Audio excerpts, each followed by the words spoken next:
तो भाई किसी भाई साहब ने एक सवाल पूछा है कि अगर हम किसी काम को कर रहे हैं तो उस काम के प्रति अ,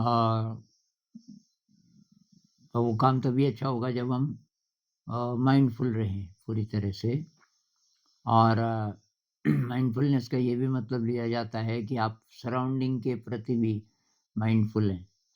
शायद किसी एक वीडियो में मैंने भी बोला था कि मैं रोटी बना रहा हूँ और एक्चुअली वो मैं था उस समय रोटी बना रहा था। रोटी बनाते हुए वो वीडियो बनाया गया, तो मैंने कहा मुझे अब ये भी पता है कि ये कुकर में कितनी सीटियाँ आ गई वगैरह-वगैरह और मेरे आस-पास और कौन-कौन है। तो ये भाई साहब कह रहे हैं कि जब हम कहते हैं किसी काम में डूब जाओ, किसी काम में डूब जाओ तभी वो अच्छा होगा। तो उस समय अगर सराउंडिंग का भी हम ख़्याल रखें, तो फिर तो काम खराब हो जाएगा। मैं जो काम कर रहा हूँ, पूरा उसमें तभी डूब पाऊँगा। तो मेरे ख़्याल से ये अलग-अलग प्रकार के काम हो सकते हैं। कोई काम ऐसे हैं जिनमें ज़्यादा ध्यान देने की ज़रूरत नहीं है क्योंकि पहले से आप जानते हैं अच्छी तरह। उदाहरण के लिए ये रोटी बनाने का, तो रोटी तो अपने आप ही बनती है जैसे, उसकी तरफ ध्यान देने की ज़रूरत नहीं। जैसे साइकिल चलाना जब आप एक्सपर्ट अ, हो जाते हैं उसमें, अब आप सड़क पे साइकिल चलाते हैं तो साइकिल पे ध्यान देने की ज़रूरत नहीं है। आप किसी दोस्त के साथ बातचीत भी कर रहे हैं, आपको आगे ट्रैफ़िक भी दिखाई दे रहा है, दृश्य भी दिखाई दे रहा है, दुकान भी ढूँढ रहे हो। दोस्त ने बोला था कि वो दुमंजिले में है अशोक टेलर्स और कि वो मेरा पजामा ले आना वहाँ से। तो बोला तो इधर ही था, कहाँ पे होगी? अब आप ऊपर देख रहे हो और दोस्त से भी बात कर रहे हो बगल में, उधर से एक ट्रक आ रहा है, सड़क भी थोड़ा नैरो है, कहाँ पे कितना ब्रेक लगाना है, वो सब जैसे अपने आप हो रहा है। तो कुछ काम तो होते हैं ऐसे, उनमें पहले से आपकी इतनी दक्षता होती है कि उस काम में अब ज़्यादा ध्यान देने की ज़रूरत नहीं, वो अपने आप ठीक होगा और तब आप सराउंडिंग के प्रति भी अवेयर हो सकते हो। अब इस केस में जो मैंने अभी उदाहरण दिया कि आप दुकान भी ढूँढ रहे हो, तो यहाँ तो ज़रूरत भी है अवेयर होने की। मतलब थोड़ा बहुत तो सराउंडिंग की अवेयरनेस रहेगी तभी आप साइकिल चला पाओगे। आपको ट्रैफ़िक का तो पूरा पता होना चाहिए, किधर से बस आ रही है, आपके पीछे क्या है, आपको क्या साइड में जाना है वगैरह-वगैरह। ये तो हुआ कि काम ही ऐसा है। लेकिन जो काम मेन काम आपका है साइकिल चलाने वाला, उसमें ज़्यादा अब ध्यान देने की ज़रूरत नहीं है, वो जैसे ऑटोमैटिक है अपने आप। जैसे चलना, अब चलने में आपको ध्यान देने की ज़रूरत नहीं है, तो चलते-चलते जब आप दृश्य देख रहे हो, मेन काम आप क्या कर रहे हो? चलने का। आप यहाँ से ऑफ़िस जा रहे हो, वॉकिंग डिस्टेंस है और अच्छा है, जैसे कोई मतलब थोड़ा-सा रूरल इलाका है या शहर का कोई ऐसा वाला हिस्सा है जहाँ पेड़ वगैरह काफ़ी हैं, अच्छा लग रहा है आपको, पेड़ भी देख रहे हो और चल भी रहे हो और सड़क है तो ट्रैफ़िक भी देख रहे हो। मेन काम क्या है आपका? वो तो चलना है, तो उसके लिए एक्स्ट्रा अवेयरनेस की ज़रूरत नहीं है। लेकिन कुछ काम ऐसे हैं जैसे पेंटिंग है, अब पेंटिंग में बहुत ज़्यादा आप डूब गए, तो तब सराउंडिंग की तो उसमें ज़रूरत है भी नहीं ना। तो एक्सरसाइज़ के तौर पे आप ये कर सकते हो, अपनी एनर्जी बढ़ाने के लिए और अवेयरनेस बढ़ाने के लिए। जैसे मान लीजिए मैं घूमने जाऊँ, अब मुझे दृश्य तो दिखाई दे रहा है और आवाज़ें सुनाई दे रही हैं नेचर की, ये कीट-पतंगों की आवाज़ें वगैरह-वगैरह। तो मैं एक साथ क्या देख भी सकता हूँ और चल भी रहा हूँ। एक साथ क्या मैं देख भी सकता हूँ और सुन भी सकता हूँ। तो सुनना और देखना, क्या मुझे अपने शरीर का पता है? Body awareness.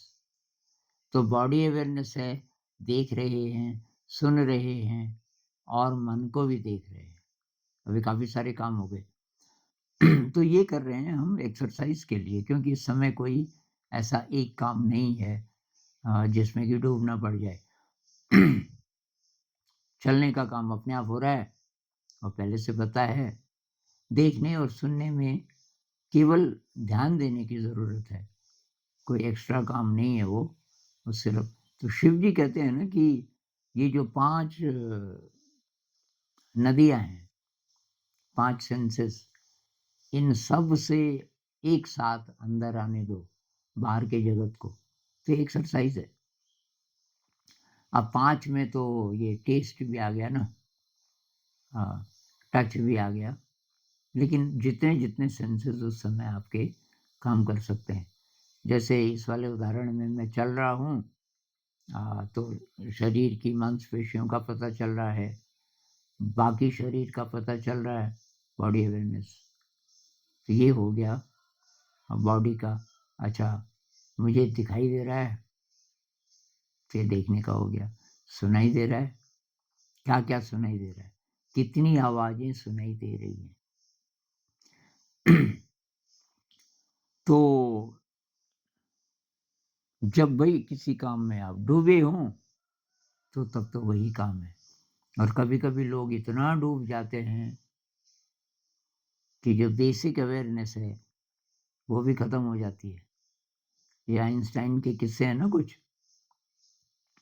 एक बार क्या, आइंस्टाइन का ध्यान रख रहा था कोई लड़का, कोई 15-16 साल का होगा। वो आइंस्टाइन के साथ रहता था, उनके लिए कॉफ़ी लाना वगैरह। और अब कि आइंस्टाइन क्या करता था कि उसको बोलता था सुबह कि भई मैं अंडा तो खुद उबाल लूँगा।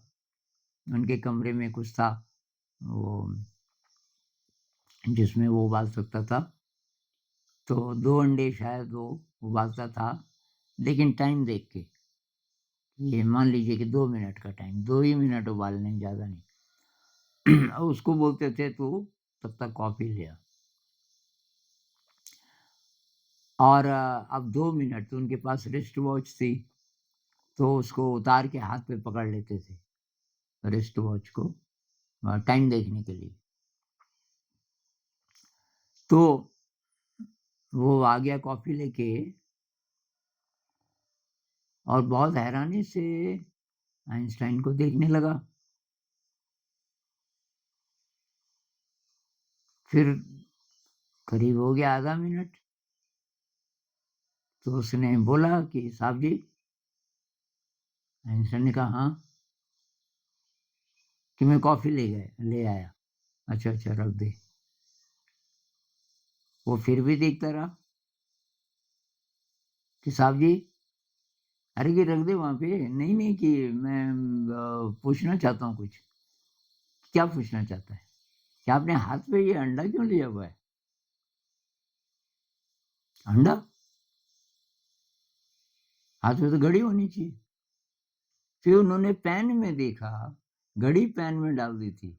घड़ी तो डाल दी उबालने के लिए, अंडा समझ के, और टाइम देख रहे हैं अंडे में, क्योंकि पता नहीं किस गहराई में डूबे हुए थे। तो कभी-कभी आदमी अपने काम में इतना डूब जाता है कि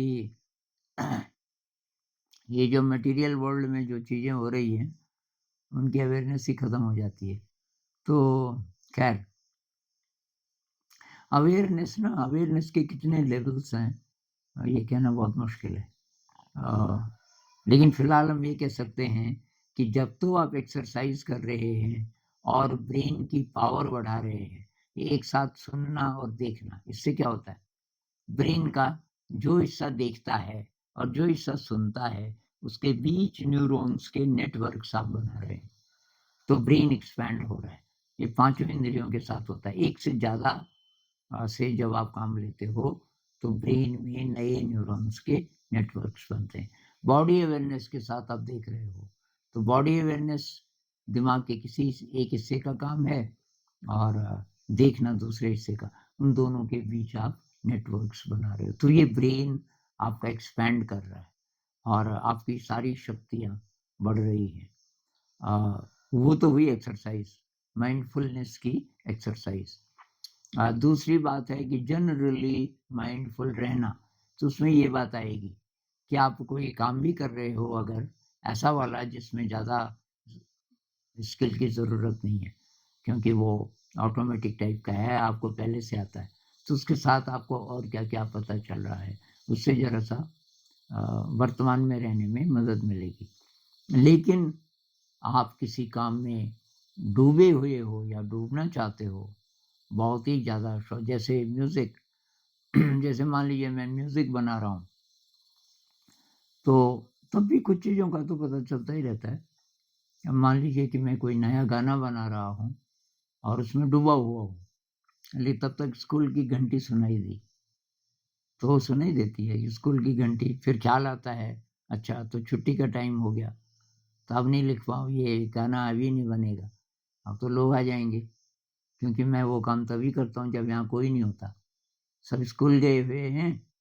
तो जब-जब मैं गाना बनाता था, अगर असेंबली में मुझे जाना है, तो स्कूल की असेंबली करके और लग गया 1 घंटा, सवा घंटा, उसके बाद ऊपर आके या किताब लिखने का जब जब मैंने किताबें लिखी, तो तब उसमें तो एकदम डूब के, लेकिन फिर भी कुछ-कुछ चीज़ों का पता चलता रहता था। जानबूझ के कोशिश करें हम कि मैं किताब भी लिखूँ और मुझे और भी, वो नहीं, वो तो एक्सरसाइज़ अलग प्रकार की, जब मैं करूँगा तब अलग बात है। तो जब भी आप किसी काम में डूबे हों, तब काम ही काम है, बस उसी में डूबना है। नमस्कार।